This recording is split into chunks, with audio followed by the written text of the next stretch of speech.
Hello and welcome back to JEE nerds. तो आज का जो वीडियो है, जैसे तुमने थंबनेल से देखा होगा, जेई 2027 के बालकों के लिए है हालांकि, बट इसमें अलग क्या है आज मैं तुम्हें बात बता रहा हूँ कि अगर तुम स्टार्ट कर रहे हो, माशाल्लाह क्या बात है, मेरा स्टाइलिश जो है बिल्कुल साथ नहीं दे रहा है, बट अगर तुम स्टार्ट कर रहे हो जीरो से और अभी तक तुम्हारे हिसाब से तुमने जेई 2027 की अपनी प्रिपरेशन जो है वो शुरू नहीं करी है, तो कैसे तुम नेविगेट कर सकते हो चीज़ों को, कैसे तुम आगे यहाँ से बढ़ सकते हो और कैसे अभी भी तुम 2027 को क्रैक कर सकते हो, जेई 2027 मेंस भी एडवांस भी, उसके बारे में वीडियो होने वाला है। जिससे पहले मैं वीडियो स्टार्ट करूँ, मैं ना तुम्हें कुछ थोड़ा सा टाइमलाइन दिखाना चाहता हूँ। यहाँ से अभी जब मैं वीडियो शूट कर रहा हूँ या जब तक ये बाहर आएगा, रफ फिगर 18 महीने बचे हैं तुम्हारे जेई मेंस 2027 के जनवरी अटेम्प्ट में।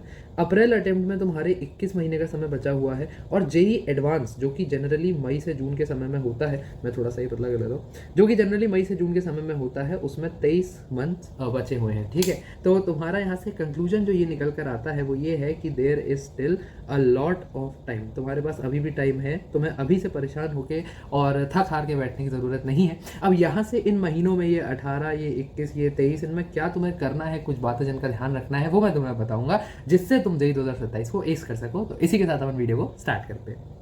सबसे पहली चीज़, enrol in a good coaching batch. देखो अक्सर ऐसा होता है, मैं तो पहले भी कहता था कि यार जो भी तुम्हारी कोचिंग होती है, मैं खुद कहता हूँ कि कोचिंग का तुम्हारा सिर्फ 50% रोल रहता है और 50% रोल तुम्हारा सारी दूसरी तुम्हारे डिसिप्लिन ये सब चीज़ों का रहता है।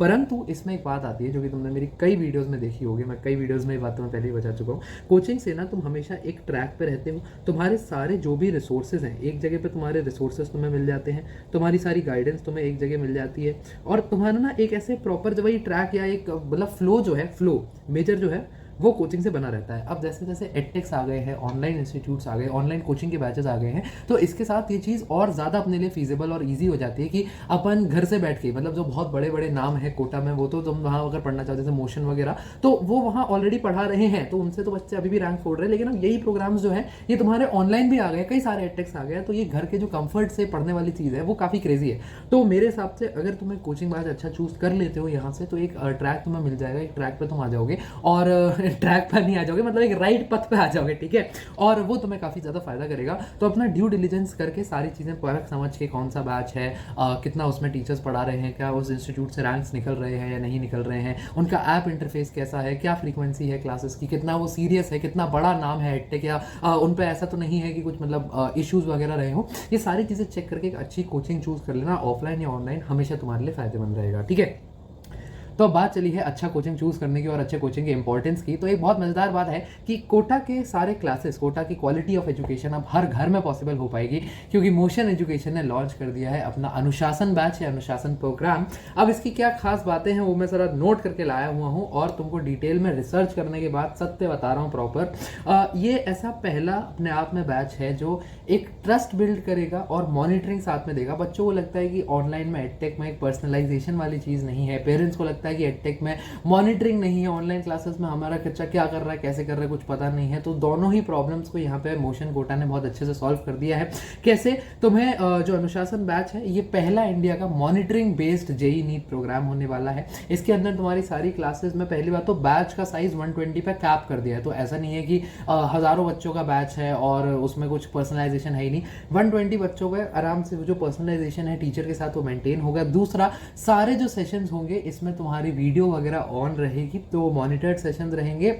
और इंटरेस्टिंग चीज़, बहुत मज़ेदार डेली डाउट सेशंस और ये सब चीज़ें। तो मोशन कोटा का नाम तो हमेशा से है ही, उनकी लेगेसी, पढ़ाई, फैकल्टी, और इसके बारे में मुझे कभी कोई डाउट था ही नहीं और वो तुम्हें सब पता ही है। लेकिन इंटरेस्टिंग चीज़ जो मुझे तुम्हें बतानी है वो ये कि इसमें एक तुम्हारे पास रिवॉर्ड सिस्टम है, कैशबैक रिवॉर्ड सिस्टम है, जिसके वो लिख कर लाए हुए।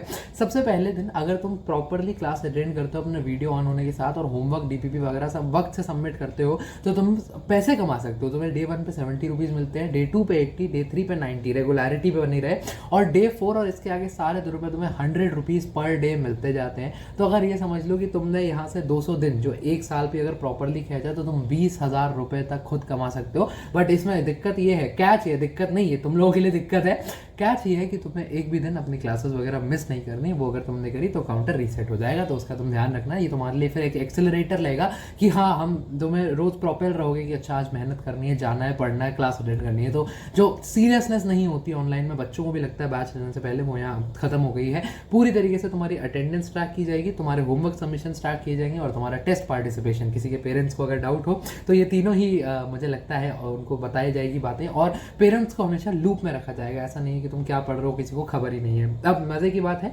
कि तुम अगर ये एक्सपीरियंस कोटा लेवल का एक्सपीरियंस कोटा लेवल के टीचर्स से, एक कोटा लेवल अच्छे इंस्टीट्यूट से लेना चाहते हो तो लिंक्स जो है तुम्हें डिस्क्रिप्शन में मिल जाएंगे। अभी जाओ अनुशासन बैच को फटाफट चेकआउट करो। तो ये तो हो गई अपनी कोचिंग की बात। अब ये सवाल आता है कि भैया मैंने ये वीडियो खोली थी या मैंने वीडियो खोली है स्टार्टिंग फ्रॉम जीरो, क्योंकि मेरा बैकलॉग जो है वो अच्छा खासा बना हुआ है। तो बैकलॉग को मिटाने के लिए जो मुझे स्ट्रैटेजी समझ आती है, मैंने नाम दे रखा है डिवाइड एंड कॉन्कर स्ट्रैटेजी हमारे अंग्रेजों से। देखो बैकलॉग करने का ना मेरी अंडरस्टैंडिंग है कि बैकलॉग क्लियर करने का किसी को भी मन नहीं करता, और सबको लगता है कि आगे के लेक्चर्स देख के अपने मन में एक फेक सेंस ऑफ अकम्पलिशमेंट खुद को देते जाएंगे, अच्छा हम तो प्रोग्रेस कर रहे हैं, जो पीछे का ठीक है देखी जाएगी करी जाएगी। तो इसको तोड़ने के लिए ना सबसे बढ़िया तरीका होता है कि एक डेफिनेट अपने एक्सप्लिसिटली और फोर्सफुली इसका टाइम असाइन कर लो। कैसे कि मैंने अगर आज के दिन में पढ़ाई कर रहा हूँ, मैं मेरा दिन से सुबह मेरा दिन शुरू होता है 7 बजे से और ख़त्म मेरा दिन होता है लेट्स सपोज 12 बजे, तो मैंने लास्ट का ये जो 10 से 12 का टाइम है ये डिफाइन करके रख लिया कि मुझे बैकलॉग इसमें कवर करना ही करना है, चाहे जो हो जाए। इसके लिए मैं कोई और काम नहीं करूंगा, इसमें कोई और लेक्चर नहीं देखूंगा, ये वक्त बर्बाद तो बिल्कुल ही नहीं करूंगा। इसमें स्ट्रिक्टली मैं अपना बैकलॉग कवर करूंगा, चाहे मेरा प्रैक्टिस का बैकलॉग हो, लेक्चर का बैकलॉग हो, थ्योरी है, जिस भी तरीके का बैकलॉग है वो मैं इसमें कवर कर रहा हूँ, ठीक है। और क्या टाइम का डिवीजन में रखता था जब अगर बैकलॉग कवर करना है, तो 60% टाइम जो है वो तुम्हारा अभी भी करंट सिलेबस, करंट क्लास और उसकी प्रैक्टिस में जाना चाहिए। अब परसेंटेज में इसलिए क्योंकि ठीक है स्टडी आर्ट्स सबके लिए सब्जेक्टिव होते हैं।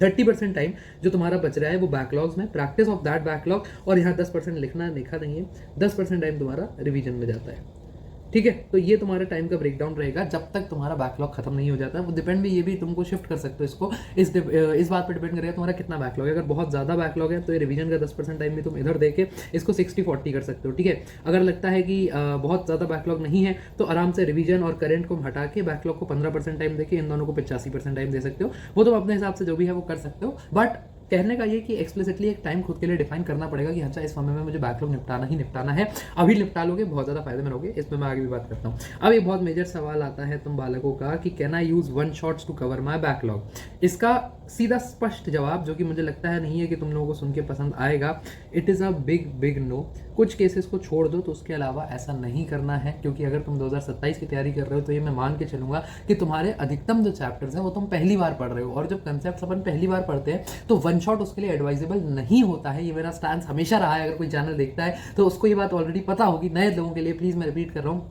वन शॉट में वो थोड़ा अज्यूम करके चलते हैं कि तुम्हें बेसिक चीज़ें आती हैं, और उस केस में तुम अगर वन शॉट देखने जाओगे तो तुम्हें ऊपर से पढ़ा दिया जाएगा, वो अंडरस्टैंडिंग नहीं बनेगी, जो कि तुम्हारे लिए, क्योंकि तुम पहली बार पढ़ रहे हो एज एन 11th ग्रेडर, वो जरूरी है। तो अगर तुम्हारे कुछ डिफिकल्ट चैप्टर्स हैं, अच्छे चैप्टर्स हैं, तो उनके लिए तुम्हें कंप्लीट लेक्चर्स ही देखने हैं। अब यहाँ पे मैंने लिखा है स्पेसिफिक फ्यू केसेस, तो कौन से फ्यू केसेस हैं? सिर्फ 3 केस ऐसे मुझे समझ आए तुम्हारे फिजिक्स, केमिस्ट्री, मैथ तीनों को मिला के, जिनको तुम वन शॉट से कवर कर सकते हो अगर इनका बैकलॉग है। पहला यूनिट्स एंड डायमेंशंस, दूसरा वेक्टर्स, तीसरा बेसिक मैथमेटिक्स, और बेसिक मैथमेटिक्स में भी फंक्शन से पहले वाला पार्ट, तो बिफोर फंक्शंस।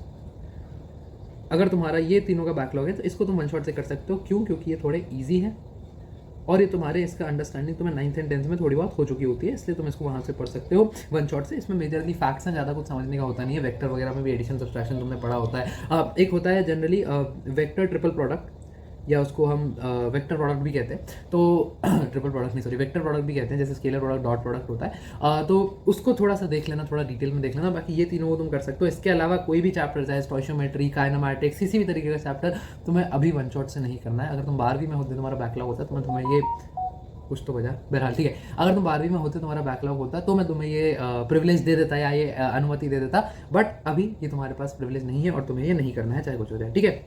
अगली बात पर चलते हैं। चौथा पॉइंट, चेंजेस इन स्केड्यूल। तुम्हारे अभी क्योंकि बैकलॉग बना हुआ है और तुम्हारे जो बच्चे हैं वो अप्रैल के महीनों से पढ़ाई कर रहे हैं, तुम अभी जून में शुरू करोगे, तो ऐसा नहीं है कि एक रेगुलर स्केड्यूल जो है वो चल के तुम्हारा बैकलॉग सारा क्लियर हो जाएगा और तुम एकदम पथ पे आ जाओगे। तो तुम्हें डेफिनेटली अपने स्टडी आवर्स इंक्लूड करना पड़ेगा। अगर मैं इसका एक सिंपल सा तुमको लॉजिक दूँ तो ये है, समझो मैंने तुम्हें पीछे एक ब्रेकडाउन समझाया 60-30-10 का। अब तुम्हारा बैकलॉग इतना ज़्यादा है और तुम पढ़ रहे हो मात्र 5 घंटा, 5 घंटा का 30% होता है 1.5 घंटा। अब 1.5 घंटा तुम्हारे बैकलॉग के लिए अगर जा रहा है तो उसमें आई एम प्रिटी श्योर तुम कुछ भी कवर नहीं कर पाओगे। तो तुम्हें वो 30% को ही बढ़ाने के लिए अपने एब्सोल्यूट नंबरों को, अपने एब्सोल्यूट वर्किंग आवर्स या स्टडी आवर्स को बढ़ाना पड़ेगा। एटलीस्ट अगर तुम इसको 10 ले जाओगे तो वो 3 घंटा निकल के आएगा। स्टाइलिश के लिए थोड़ी माफी चाहता हूँ। अगर तुम इसको 12 से 14 करोगे तो और 4.5-5 के करीब पहुंचेगा। कहने का मतलब ये कि तुम्हें अपने स्टडी आवर्स बढ़ाने ही पड़ेंगे दोस्त, खासकर जब तक बैकलॉग कवर नहीं हो जाता। और इसके लिए क्या, जब तक बैकलॉग नहीं होता तुम्हारा समाप्त, please give up on all distractions. देखो वैसे तो डिस्ट्रैक्शंस वैसे भी नहीं होनी चाहिए, लेकिन जब तक बैकलॉग नहीं खत्म हो जाता, जब तक एकदम ट्रैक पे नहीं आ जाते, प्लीज सनक जाओ, पागल हो जाओ। मतलब पिक्चरें देखना छोड़ दो, टीवी देखना छोड़ दो, फोन देखना ही छोड़ दो। ऐसा कि कुछ चीज़ें अगर तुम्हें लगता है कि मेरी यार ये मतलब इनके बिना मैं रह भी नहीं सकता, कुछ डिस्ट्रैक्शन ऐसे होते हैं, लगता फ़ोन देखना ही देखना है, वो तो हालांकि है वो भी गलत, लेकिन तुम्हें फिर भी एटलीस्ट जब तक तुम्हारा बैकलॉग नहीं कवर हो जाता तब तक पागल हो जाओ। उसके बाद ठीक है, एक बार ट्रैक पे आ गए तो थोड़ा बहुत कर लिया, देख लिया, ठीक है, खेलने चले गए। जैसे ये होता है, मैं हमेशा एडवाइस करता हूँ कि हाँ खेलो, जाके बाहर खेलो, जिम विम करने कोई पूछता है तो 1-1.5 घंटा कर सकते हो। जब तक बैकलॉग खत्म नहीं हो जाता बंद कर दो, सब बंद कर दो, सनक जाओ थोड़ा सा, प्लीज़ एक बार ट्रैक पे आ जाओ। बहुत मुश्किल नहीं है, तुम्हारा बहुत बैकलॉग नहीं है, तुम अभी बहुत पीछे नहीं हो। तुम्हारा स्टार्टिंग फ्रॉम जीरो में जो छूटा है वहां दुनिया बहुत आगे नहीं है। तो तुम्हारा स्टार्टिंग फ्रॉम जीरो ऐसा नहीं कि बहुत कुछ कवर करना है, थोड़ा बहुत ही कवर करना है। थोड़ा सा दिन सनक जाओ, प्लीज पागल हो जाओ, जब तक बैकलॉग समाप्त नहीं हो जाता। एक बार हो जाए फिर अपना नॉर्मल रेगुलर एक्टिविटीज वो सब चीजें शुरू कर देना। अभी थोड़ा सा शेड्यूल में चेंज लाके अपने स्टडी आवर्स बढ़ाओ ताकि बैकलॉग जल्दी खत्म हो। तुम इसको नहीं कैरी करना चाहते आगे, ठीक है। अब टारगेट मैंने कहा कि बैकलॉग कवर करना है, तो कब तक करना है, कब तक चीजें तुम्हें ट्रैक पे वापस लानी है। कोशिश करो 31 जून तक, यानी तुम्हारी समर हॉलीडेज जब तक एंड हो रही हो, समर हॉलीडेज के एंड तक तुम्हारा सारा बैकलॉग जो है वो खत्म हो जाए। कितना आज 6 जून है, जब तक ये वीडियो बाहर आएगा, 6 नहीं सॉरी आज 8 जून हो गई है, जब तक ये वीडियो बाहर आएगा 15-17 को जून हो चुकी है, हो सकता है जल्दी भी आ जाए। बट जब तक ये बाहर आएगा वीडियो तब तक 15-20 दिन तुम्हारे पास बचे होंगे। तो उतना 15-20 दिन थोड़ा सा सनकने में I don't think there is a problem, और तुम्हारा हो जाएगा। 15-20 दिन से ज़्यादा तुम्हें नहीं चाहिए अपना कवर करने के लिए, पिछले 1 चैप्टर ही तुम्हारे रह रहे होंगे। तो प्लीज़ कोशिश करो 31 जून तक खत्म हो जाए। और हाँ, बस ये तुम्हारा टारगेट है कि streamline to and bring your preparation back on track, ठीक है। अगली बात पर चलते हैं। आखिरी बात, एक वर्ड ऑफ क्वेश्चन मैं तुम लोगों को बताना चाह रहा हूँ। यहाँ मैंने हिंदी में ही लिख दिया है, बट यहाँ मैं पेन का इस्तेमाल ना करके, देखो अभी तुम लोग 11वीं में हो और तुम्हारा पिछले 1-2 महीने में पढ़ाई ऊपर नीचे हुई है, तो बैकलॉग बना है।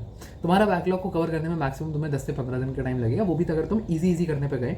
वरना चाहो कोई अगर चाहे तो बढ़िया 10 घंटे भी 15 घंटे में पूरा एक दिन में निपटा सकता है करके। सब बात यह है कि अगर तुम 2026 के एस्पायरेंट होते या अगले साल, जब तुम 1 साल तुम्हारे 2026 में तुम्हारा जब 1 साल बचा होगा, उस वक्त पे यही बैकलॉग कवर कर पाना बहुत ज़्यादा डिफिकल्ट हो जाएगा। अगर तुम्हारा पेपर जैसे जैसे करीब आता गया और तुम्हारा बैकलॉग कवर नहीं हुआ, तो लास्ट में 12वीं के साथ बैकलॉग कवर करने का टाइम नहीं बचता है। तुम नहीं चाहते कि ये बैकलॉग्स तुम अपने 12वीं में लेकर जाओ। तुम नहीं चाहते कि ये जो तुम्हारा अभी 11वीं स्ट्रीमलाइन नहीं है वो तुम 12वीं में जाके करो, क्योंकि 12वीं में तुम्हें 12वीं खुद भी पढ़नी है, बोर्ड की तैयारी करनी है, प्रैक्टिकल की तैयारी करनी है, 600 चीज़ें होती हैं वहाँ करने के लिए। और ऐसे में आदमी नहीं कर पाता, वो नहीं हो पाती बात, फ्लो नहीं बन पाता है और वक्त भी नहीं मिलता है। तो बहुत दिक्कत आ जाती है 12वीं में अगर बैकलॉग कवर करने जाना हो। तो प्लीज़ अभी तुम्हारे पास वक्त है, कुछ ज़्यादा बिगड़ा भी नहीं है, और ऐसे में आई सजेस्ट कि जितना जल्दी हो सके अपने प्रिपरेशन को स्ट्रीमलाइन कर लो। बाकी और भी कोई दिक्कत वगैरह हो तो तुम कमेंट कर सकते हो। पढ़ाई करते रहो। All the very best, good bye.